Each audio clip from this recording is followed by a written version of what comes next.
Chapter 19. Will she leave him? Have you finished? Am I disturbing you? Wareham sprang up. I believed I was never to see you. His voice said more than he intended, more than he had known he felt, for he had imagined himself cool as a frosty morning. But in the moment of her entering, his glance had devoured her. He saw her grave, not a smile curving her lips, and her dark eyes weighted with what looked like sorrow. He told himself that to see her otherwise would have killed his love. The pictures of her which he had summoned up, amusing herself on board Lord Milborough's yacht, he had made, perhaps purposely repugnant, calling on them as part of his defences. After all, he perceived that he had wronged her. His accusation of want of sympathy was cruelly unjust, and he flung shame on himself for having encouraged it. Under whatever circumstances they were to meet, down with pretences. She sat throned in his heart. She hesitated for a moment before she spoke. Why did you leave us, Mr. Wareham? It seemed best. Besides, my leaving could have had no ill effect on poor Hugh. You did all that was possible for him. Would she sit down? He did not venture to ask her. But she drew a chair into the corner, and for the first time smiled, perhaps at a flickering idea that she was shocking the traditions of Mrs. Grundy. She said, alluding to this, "They are all upstairs, and chattering so hard that there would be no getting in a word. I wanted to speak to you in quiet. You have been with him, as long as they would let me. Well, he is very ill. Oh, poor fellow. Poor fellow. I know it. I believe I could soothe him, but those nurses are mechanically scrupulous in carrying out whatever idea has been worked into their heads, and they will not let me go near him. If at any time you think it would be well, promise to send for me." Her eyes pleaded. Wareham promised, remembering that a condition guarded the pledge. "Tell me, if you can, how soon he complained of illness," he said. "After you left?" "He never actually complained, but he looked ill, and allowed that he had headache the next day, the day we left Badheim. At Sunday he seemed better. Then came... let me think. Yes, it was from Sunday that we found the heat rather tremendous. After that he flagged, I'm sure. What should we have done?" He read real trouble in her eyes. "I can think of nothing. I know Hugh. He would not give up." "Give up? No. He knows how to hold on." There might have been a double meaning in his words. But at such a time, Wareham could not so much as glance at it. He said only, "The time must have been difficult for you all." "Hardly. There was so little choice. The only question lay between remaining at Molde or coming on here, and then we had Dr. Scott, on whose shoulders to slip our responsibility. I bless him for his decision. What should we have done without nurses?"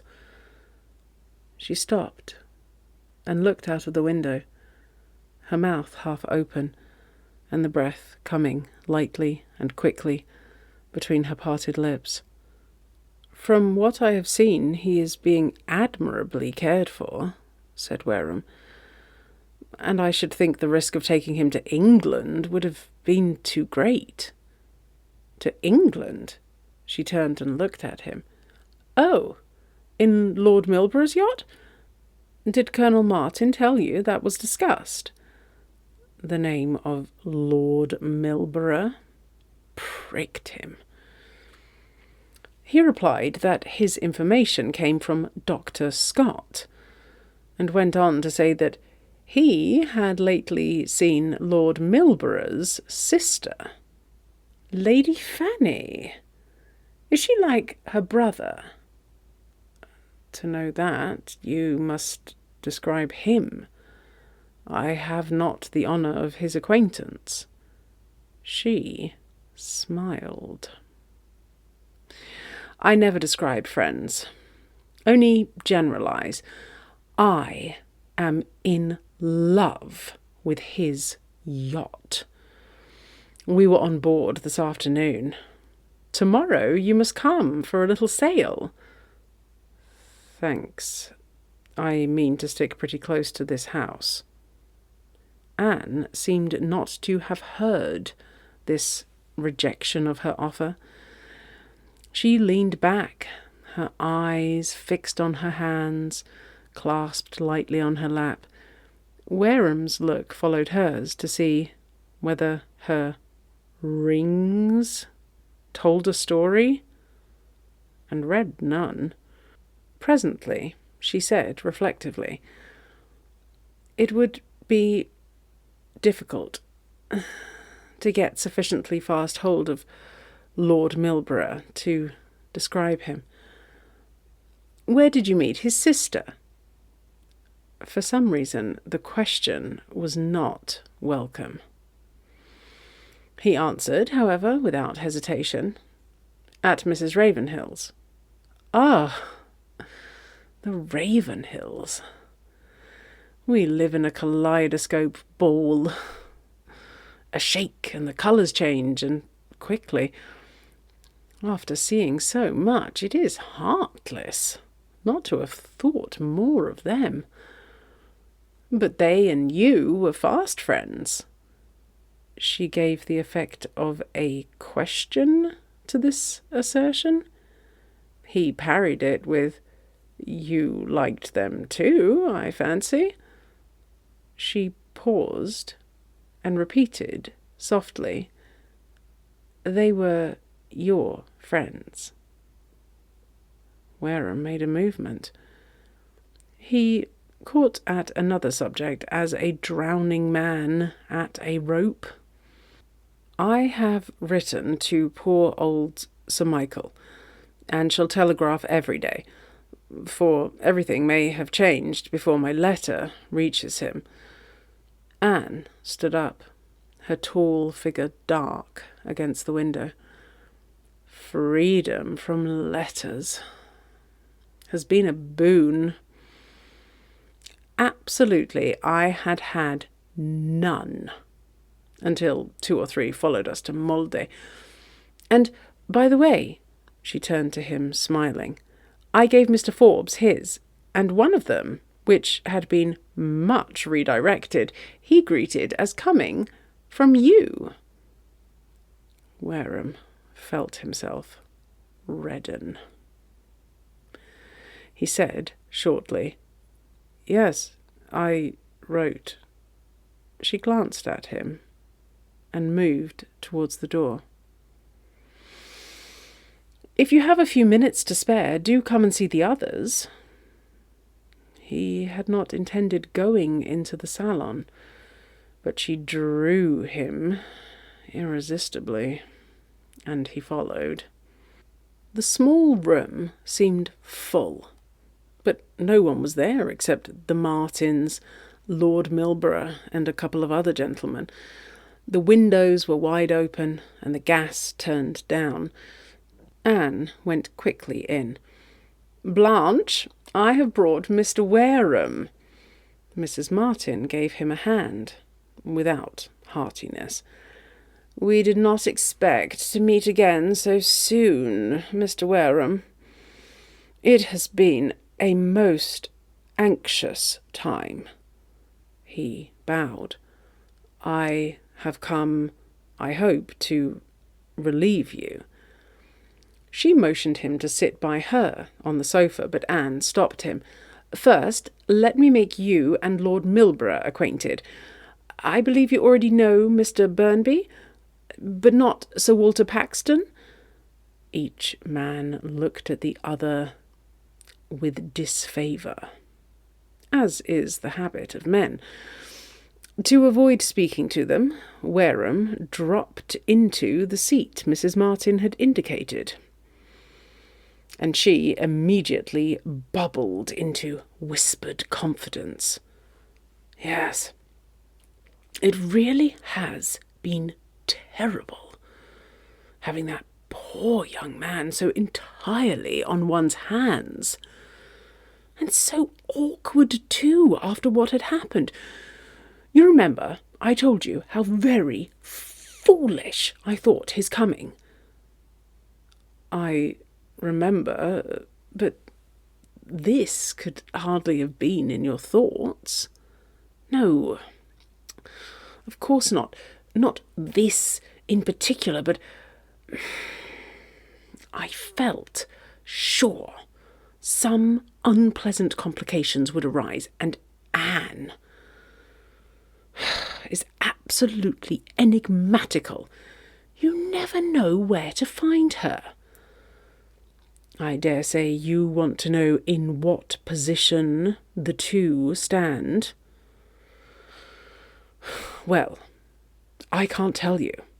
I know no more than yourself." Wareham repudiated curiosity and felt himself disbelieved. Mrs. Martin waved a white hand and smiled. "Oh,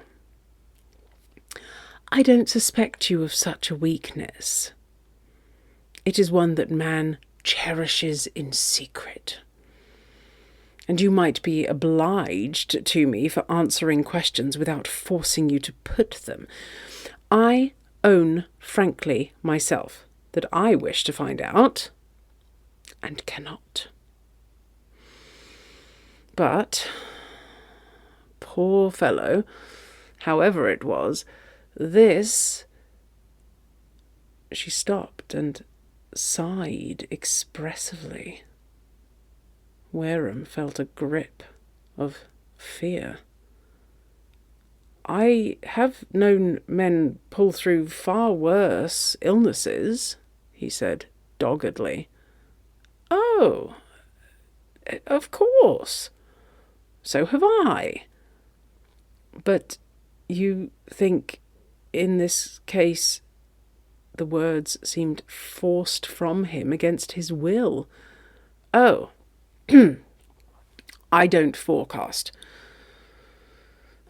I have no reason for my opinion beyond what all know. But I hear the doctor's daily report, and well, no one can call it encouraging.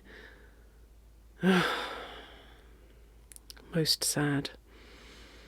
Extremely sad. The only son, I think."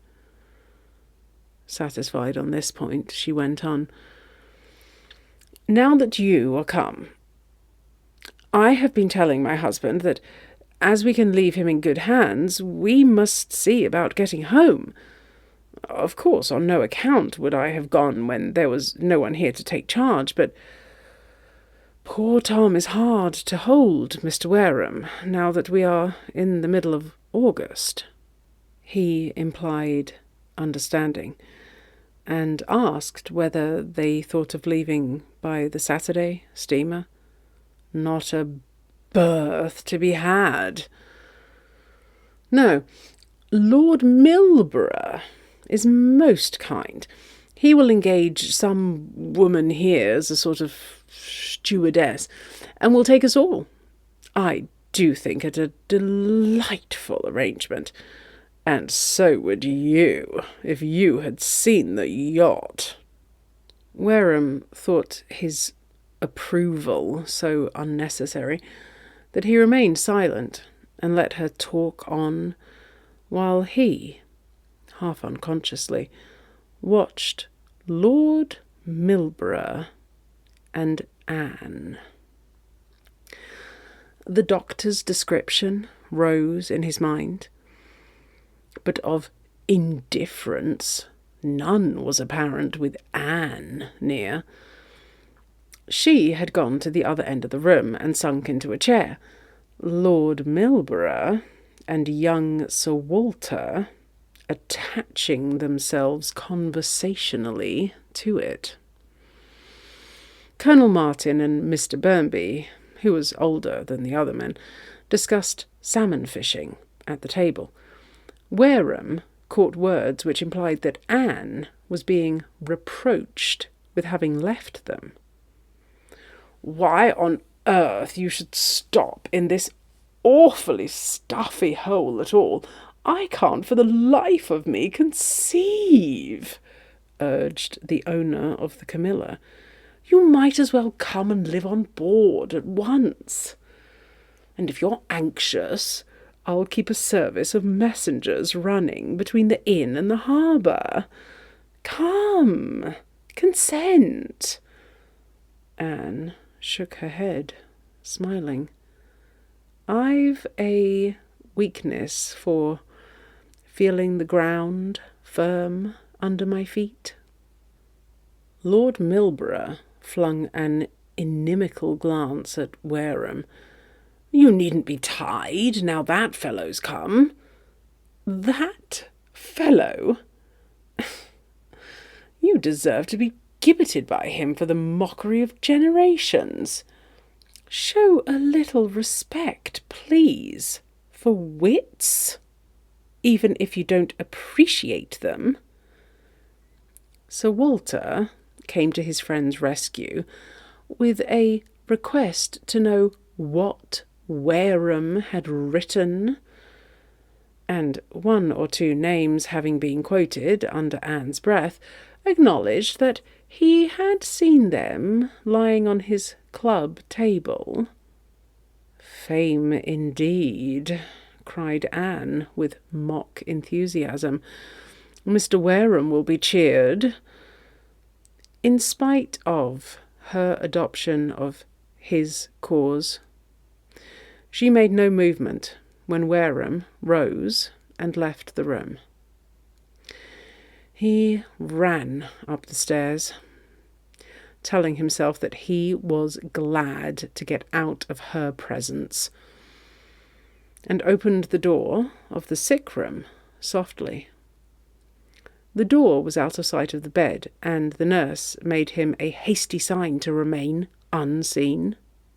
After standing for some time, he sat down, burying his face in the cup of his hands. Hugh was talking rapidly and incoherently. Every now and then Anne's name broke out with a sort of cry. Then his voice sank again into the same quick, senseless murmur. Pity swelled within his friend. He reflected harshly on Anne, lightly laughing downstairs, while here a young heart was beating out its life with thoughts of her uppermost. That she could leave him in this state, he told himself, was inconceivable. When he came out an hour later, he retracted, for Anne met him on the first landing. "I thought you were never coming," she exclaimed impatiently. "How is he?" "You are on his lips," said Wareham. "He does not know what he says." "No. The fever runs high." "Oh, poor fellow, poor fellow," she murmured, a line of pain cutting her forehead. "If he really wants me, remember your promise." He could not refrain from saying, "Mrs. Martin gave me to understand that you were leaving at once." Anne flashed round upon him. "Mrs. Martin talks, but you might know better. Pray, how are we going?" "In Lord Milborough's yacht," she said. "Thank you." Her tone was contemptuous. "Wait till we are gone." His heart grew soft once more, under renewed faith in her. "I hardly thought you would desert him," he said, in a low voice. Mrs. Martin, however, spoke as if all were settled. "If she goes, I stay," was Anne's answer. And he could have wished for nothing more resolute. It was the last word he got, for she vanished. Before her, he believed in her implicitly. Once out of sight, doubted.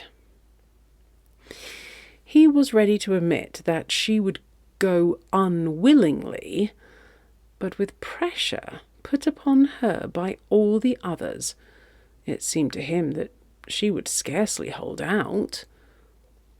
The following morning, however, when he went down to breakfast, he found Mrs. Martin engaged in cracking an egg. She presented him with a few perfunctory questions as to Hugh's welfare, only to turn eagerly to her own grievances. "I must say that this suspense is intolerable, for Anne has got it into her head that we ought not to leave until we know one way or the other, and I really can't see why. If one could do the smallest good to the poor fellow, it would be quite a different matter. I would sacrifice anything. But you are here, and he has everything that can be thought of. And, of course, his coming out was really a most wilful act on his part. Anne should never have allowed him to join us. I foresaw nothing but difficulty. And I must say it is a little hard on poor Tom, who has his moor waiting, and is naturally longing to get there. For myself, of course, I should not care, but I think of him, and am seriously annoyed. Besides, the yacht. Such an opportunity." Wareham did not feel himself called upon to answer. It appeared that she only required a listener, until she turned to him and said, "Pray, assist me."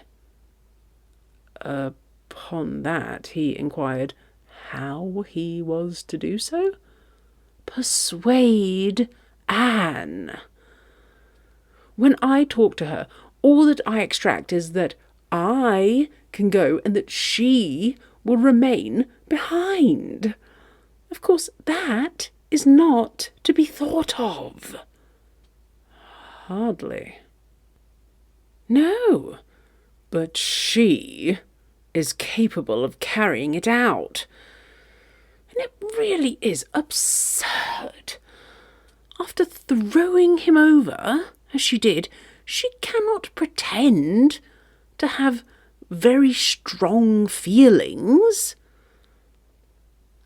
He perceived that Mrs. Martin was seriously annoyed thus to give rein to her speech. It drew him the closer to Anne.